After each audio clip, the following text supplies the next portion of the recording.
6 say, also I heard the voice of the Lord saying, whom shall I send, and who will go for us? And said I, Here am I.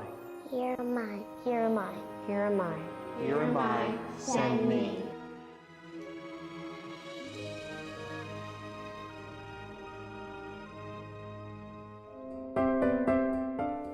In 2014, God called us to leave our ministry that my dad had pastored for 7 years to head to the northeast of Brazil to a city called Salvador. God did amazing things as we crisscrossed the United States on deputation and gained 100% of our needed support in just 14 months. We arrived on the field both excited and exhausted, but with bigger challenges ahead of us than behind us. My parents enrolled in a 10-month language school in Sao Paulo, and we all worked hard to learn the basics of the language. We had been assured that it was normal to spend the first 4 years just learning the language, but we felt that God had a bit more for us, and only a year and a half later, we moved to Salvador. Our plans were to start a church a few months later, but God had other plans. When we moved, we met a missionary up the coast who was going on furlough and didn't have anyone to care for his ministry during his absence.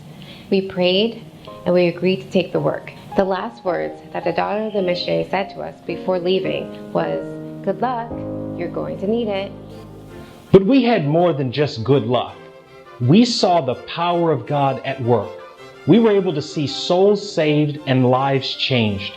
For example, we were planning to have a Bible club for one of the new church plants, and we were praying for about 50 kids. God brought out over 275, most of which heard the gospel for the first time. Then there was our evangelistic conference, where God brought in over 90 first-time visitors, and we could share at least a half dozen stories as amazing as those. Weddings, funerals, home dedications, youth activities, God blessed it all. Once we turned the work back over to the other missionary, I began receiving requests to come and preach all over the country. Youth events, special services, missions conferences, anniversary conferences, and more. We have seen the hand of God working.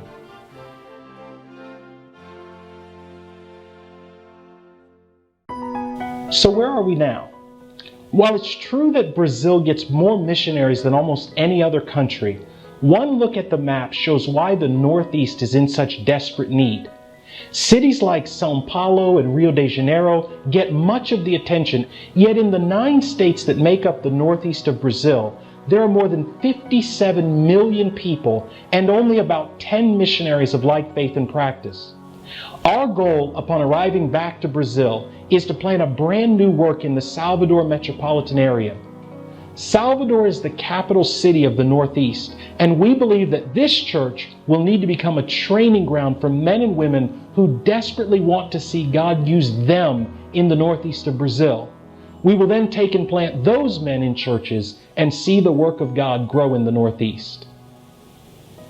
We hope that we've worked to earn the trust and confidence that you placed in us several years ago, and for that you will forever have our thanks. But we are more excited about what God's going to do than what He has already done. The time is short and the need is great, but our God is greater. Thank you for the way God has used you and the way He'll use you again.